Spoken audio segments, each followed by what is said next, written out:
Well, when last we met, we were discussing whether what kind of fish was in the Grail, and Sam believed it was a tench. He had been deriving such transports of late from rubble and mud and stones that to see Christ in the form of a tench seemed at the moment perfectly natural. He had read nothing of the Grail legends, so that it was no half-consciousness that all the successful Grail seers cried out some crucial question that tore from him these words. Wholehearted was Sam's groan to the mystery, carried southward against the flowing waters of the Brew and westward across its mudbanks towards Cradlebridge Farm. It rose from his pity. It rose from his new insight into pain. It rose from that blood-stained umbilical cord across the gulf between his own ecstasies and the anguish he had glimpsed. It rose from the quick of his being, where lies life itself was strangling pity, lest pity strangled life in the ultimate contest. It was the final desperate cry of humanity to the crushing, torturing universe that had given it birth. Is it a tench? Is there a fish of healing, one chance against all chances, at the bottom of the world tank? Is it a tench? Is cruelty always triumphant? Or is there a hope beyond hope? A something, somewhere, hid perhaps in the twisted heart of the cruel first cause itself, and able to break it from outside and smash to atoms this torturing chain of cause and effect? The crystal goblet with the two curved handles was quite close to him now. He could see the darkness in the throat of this shining fish balanced motionless in its center, but because of its position he could not see the creature's eyes. Was it a tench? And then all at once it began to fade away. He felt sure afterwards that it was not his leaping to his feet, or his raising his voice as he did, that made it vanish. And he stood there in crushed humility, like a man who says to himself, "I cannot be I who have seen this. It is a mistake. It was surely meant for another." But after he had remained pondering upon what he had seen for the space of 5 or 6 minutes, he clambered up onto the barge, and with one final glance backwards at the waters of the Brew, which looked exactly as they had looked before, he made his way slowly back to Manor House Road, into his room at the top of the old malt house. It was a Saturday when Sam had his vision of the Grail, and his first instinct was to take what he had seen and to plunge back with it into the ordinary routine of his new life. He must, however, tell his father and Nell about it. "I'll go to the vicarage," he thought, "tomorrow night, when his father's mind will be free from his work and ready to listen." And then he thought, "I must tell everyone about it. It was a pure chance that it happened to me. It has gone back to Glastonbury. Many will see it now." Can't see the time. Okay. But now I can't see. I can't win.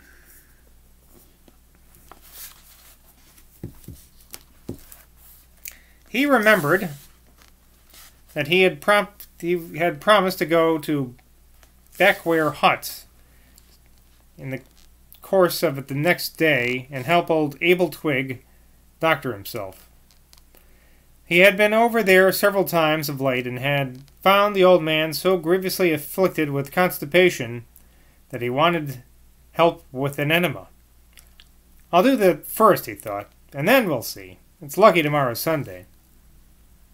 Too excited to go to bed, he spent half that night washing and scrubbing, and completely exhausted, when the work was over, sank down on his camp bed under the window and slept till the bells of St. John's roused him in the morning.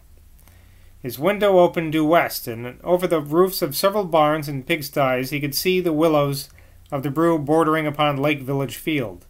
He could also see the telegraph posts of the Burnham and Evercreech Railway, and the white winding road leading to Mere.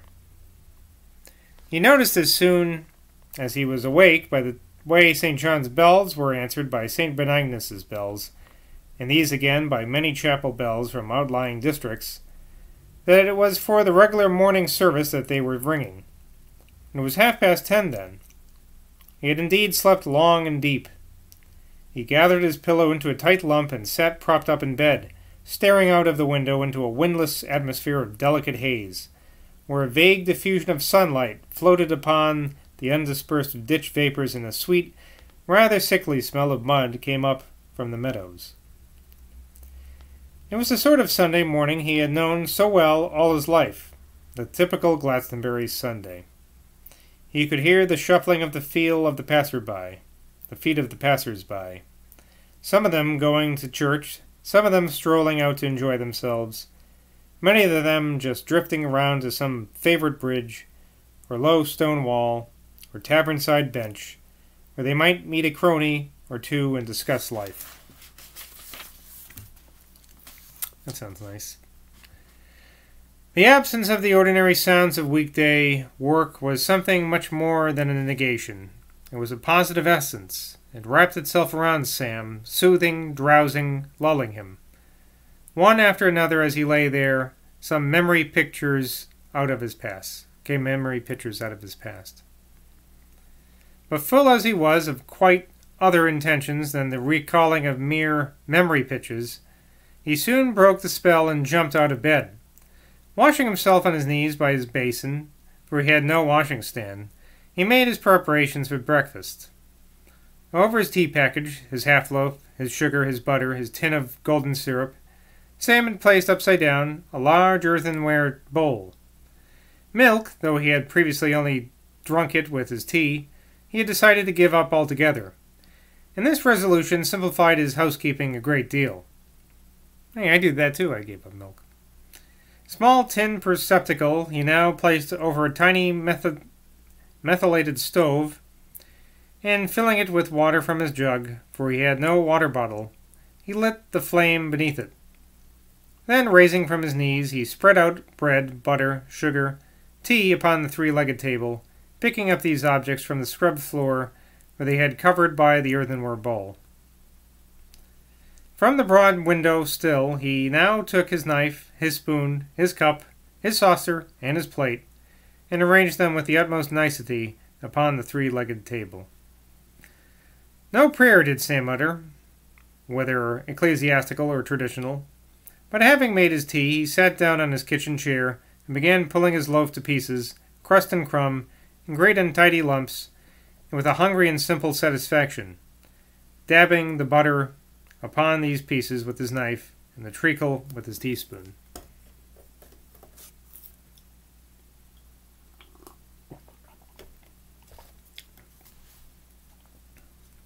As he ate, Sam's thoughts concentrated themselves upon what he had resolved to do now that he had seen the GRAIL. He had resolved to obey that externalized soul of his in every least detail, and just see where it led him. If it led him to more and more suffering, well and good. If it led him to some secret revelation of blinding happiness, all the better. But for weal or for woe, it was the command of his soul that he intended to follow. As he went on chewing the sticky, buttery morsels and licking the tips of his fingers, and obscurely wishing that methylated stoves held a little more hot water, he thought about the change that had come over his conception of his tortured God since he had begun his new life on that day he took Mad Bet home from Whirl Hill. In those days, he thought, he was a tangible person, capital P, a person living in space and time, a person conscious of his identity. But now he is different. I don't quite know what he is now, but I have seen the GRAIL, and I shall find out what he is. Rising impatiently from the table, feeling still thirsty, and anxious to wash the sweetness of treacle out of his gullet, he filled his minute tin kettle with cold water from his jug and poured it down his throat. Then he opened a fresh packet of Player's Navy-cut cigarettes, for he was troubled with no ascetic scruples about smoking, and striking a match, which he was careful to throw out the window rather than upon his newly scrubbed floor, he flung himself down upon his rickety little couch and continued his meditations. "I've got to face it," he said to himself.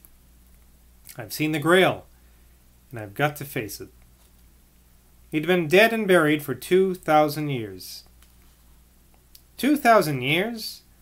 But even as he shaped this thought, there rose up and stood in the frame of his closed door, as if it were open, the figure of the personality he denied.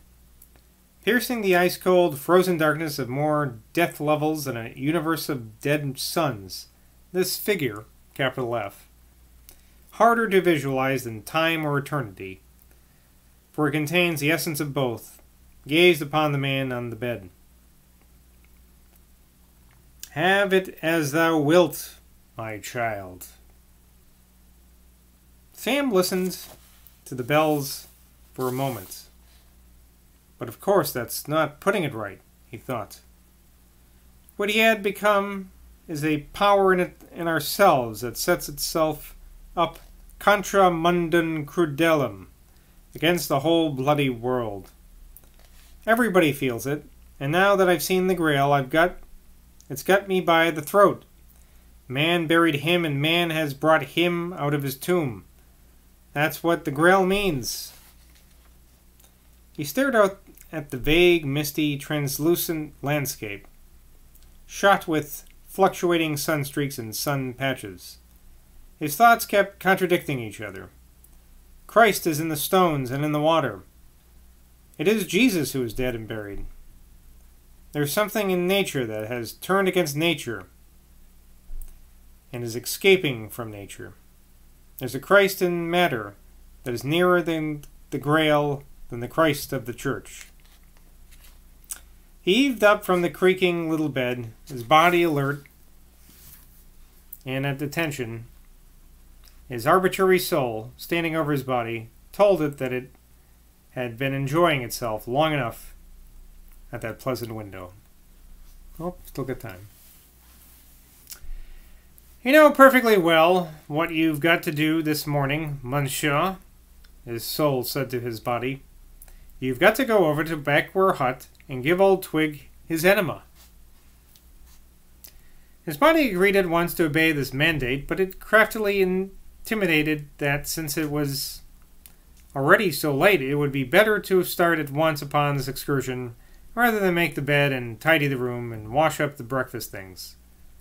But Sam Decker, although a very youthful, holy man, had not been a priest assistant so long without knowing something about the cunning devices of what St. Francis calls "my brother the ass." Chuckling to himself at his desire to escape doing his housework, he was soon relighting his methylated lamp and running downstairs to refill his jug at the pump in the yard. Even with this delay, he was so fast a walker that he reached Backware Hut not long after number 1 had put his pot of onions, potatoes, and chicken bones upon his kitchen stove.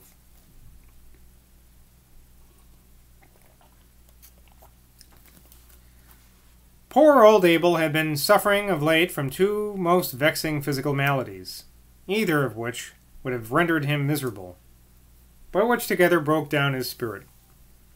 One was his villainous constipation, and the other a still worse attack of piles. With the utmost difficulty, under the encouragement of his faithful crony number 2, the old man had been persuaded to go to the hospital clinic.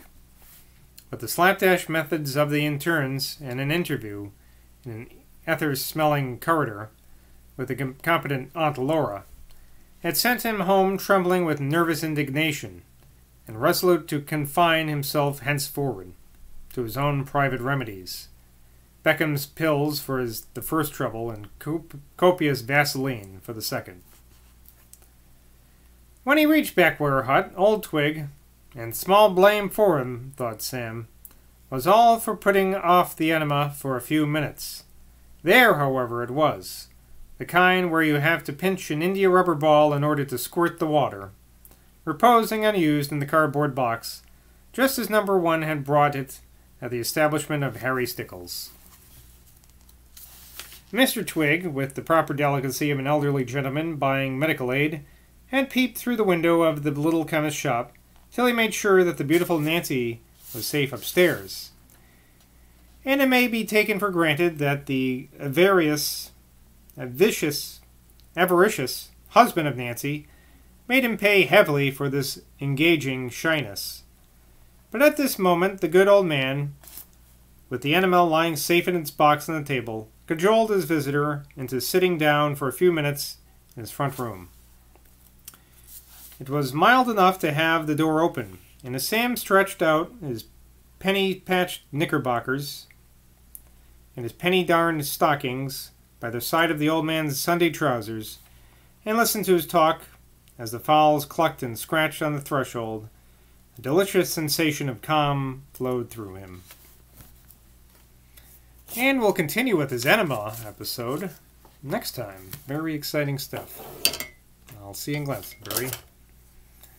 This one's sponsored by 630 99.7 AM News Talk WPRO. This Glastonbury is sponsored by WPRO. Cheers.